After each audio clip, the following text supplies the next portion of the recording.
Hello everyone, आप सभी का बहुत बहुत स्वागत है। मेरा नाम आशुतोष है। आज जो आपको भयानक घटना बताने जा रहा हूँ, यह घटना मेरा एक सब्सक्राइबर ने मुझे सेंड किया है। तो आगे मैं आपको उन्हीं के नज़रिए से ये पूरा घटना बताऊंगा। मेरा नाम मोहित है। मैं उत्तर प्रदेश के कोंडवा जिला का रहने वाला हूँ। मेरा गांव का नाम कानपुर है। मैं 10 साल बाद अपना घर ब्रिटेन आ रहा था, क्योंकि मेरे पिताजी का अचानक से मृत्यु हो गया था।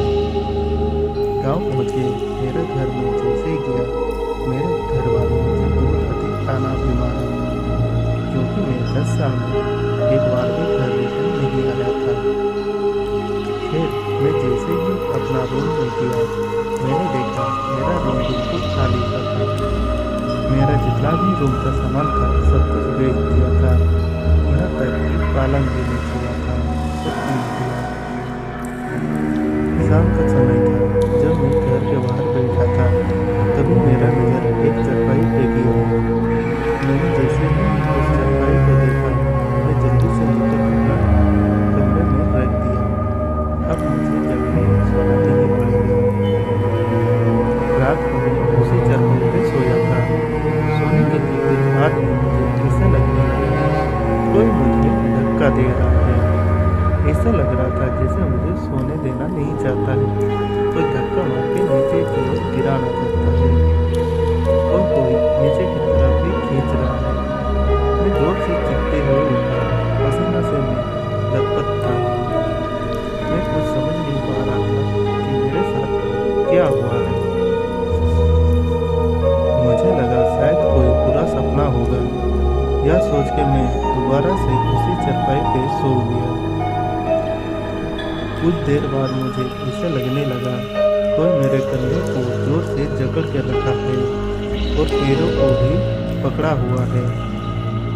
मैं चाहकर भी उठ नहीं पा रहा था। हैरत की बात यह है कि बल्कि सच में कोई मेरा शरीर को जकड़ के रखा था। मैं जोर से चीखा। मेरा चीख सुन के सभी घर वाले तुरंत मेरे पास आए और उतने में ही यह अजीब सा चीज भी रुक सा गया। कोई बुरा सपना था या बोल के उन्होंने मुझे फिर से सो जाने के लिए बोला, पर मुझे डर से अब नींद कहाँ आने वाला था। चारपाई पर दोबारा बैठने तक का हिम्मत नहीं हो रहा था। वह रात मैंने जमीन पर ही गुजारा, पर अगले दिन मुझे लगा कि शायद कल जो हुआ वो शायद मेरा मन का वहम होगा। खुद को समझाते हुए मैं अगली रात फिर से उसी चारपाई पे सोया। कुछ देर तक तो मुझे नींद ही नहीं आया। जब कुछ देर तक कोई भी अजीब सा चीज नहीं हुआ तो मेरा आंख लग गया।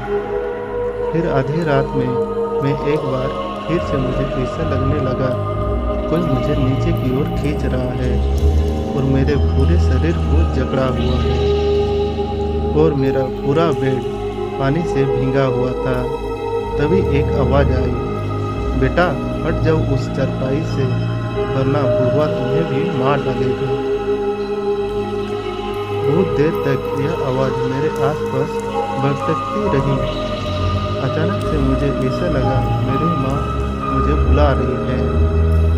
उनकी आवाज से मेरा नींद टूट सा गया। मैं जब उठा तो मैं पसीना से लथपथ था।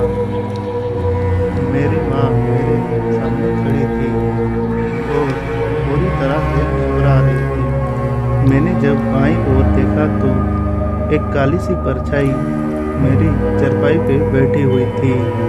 मैं जल्दी से उस चारपाई से दूर हो गया। वो काली सी परछाई उस चारपाई पर ही बैठी रही। ऐसा लग रहा था कि कोई औरत है और फिर वह गायब सी हो गई। सुबह होते ही मैंने उस चारपाई को उठाया और बाहर फेंक आया। तभी मेरी माँ बोली, तुम्हें इस चारपाई को लेकर अंदर आने किसने बोला है? कुछ दिनों पहले हमारे इस चारपाई पर बहुत अधिक खटमल हो गया था, जिससे छुटकारा पाने के लिए तुम्हारे पापा चारपाई को ले जाके सामने वाला तालाब में डुबा के रहे ताकि खटमल से छुटकारा मिल जाए।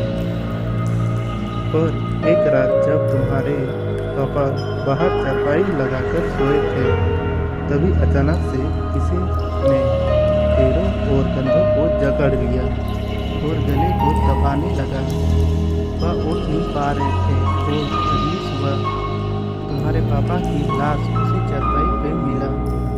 उनका पूरी शरीर नीला पड़ चुका था, जैसे उनकी मौत पानी में डूब कर हुई है, और उनके पूरे शरीर में खरोंचने और घाव के निशान भी थे। यह सुनकर मैं उस चारपाई को उसी सामने वाले तालाब में फेंक आया। तो दोस्तों, यह हॉरर स्टोरी आपको कैसा लगा कमेंट में ज़रूर बताइए। वीडियो को लाइक और चैनल को सब्सक्राइब कीजिए। मिलते हैं नेक्स्ट वीडियो में। Bye bye.